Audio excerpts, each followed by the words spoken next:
Hi, I had a run today in Orange Park. After 3 days in Savannah climbing around and doing, my legs weren't in very good shape, but I went down 17 to Orange Park City Hall and Police Department where the run begins. And I got to coming home and I got to thinking my dad worked at NAS all those years. He was in the Navy from like 36 to 59. And then he went on to civil service from 59 to 79 approximately. He had a couple jobs in between. So he actually retired from the Navy and kind of retired from civil service. My brother worked out there for 28 years too. Sheet metal worker, NAS, chemical handler also. He was a Vietnam vet. But anyway, you go back, and like I said, we ran into Bundy in June, about June 5th of 67, Debbie and I. And he just gave us a lift, and he pulled a gun, but he did let us out. And I got to thinking, way back when I first started investigating, I thought, well, maybe he was here looking for his father. Maybe he was at school looking for his father, because his father was unknown.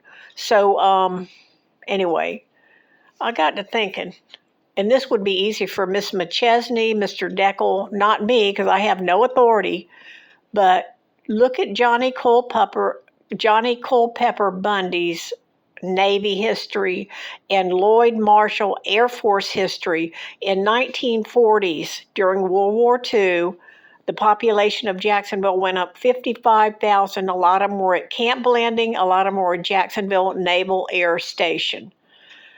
We were only about 200,000 people, so 1 in 4 were people with the Navy. So was what I'm thinking, okay, let's go to the stepfather, I guess you call him anyway, his adopted father. He drops out of Puget Sound. He has a scholarship to Stanford, and he may have had a sit down with him saying, you know where I was when I was 22? In a hot, palmetto bug, mosquito-rittered, hot, no air conditioning barracks at Naval Air Station Jacksonville, or even Camp Blanding, because maybe some of the overflow went to Camp Blanding, I don't know. Or him being somewhat intelligent, he was able to somehow get Lloyd Marshall's record, and I imagine some Air Force people went through here too. So it would be a very simple thing, without inquiring too much on Lloyd Marshall, because I know that's a dead end, but find out their military records should show their point of their stations, where they were stationed. And I could just see Mr.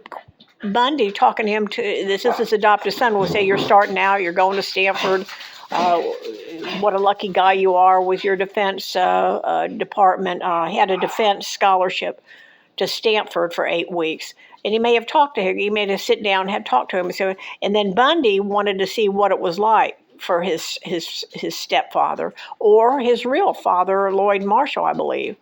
Could you find that out? That would be easy to find, and that would explain how he was on the Holiday Inn on 17 and 295 South End in Orange Park, because he had a meal there. He also bought gas at the Daily Shell at St. John's in Roosevelt, or US 17. He also was at Jeb Stuart twice, in 67 and then in 78. So, and then I said, oh, Debbie's father's an admiral at NASA. I didn't know. Mrs. Hogue kept saying her husband was a CO. All right, I got to go.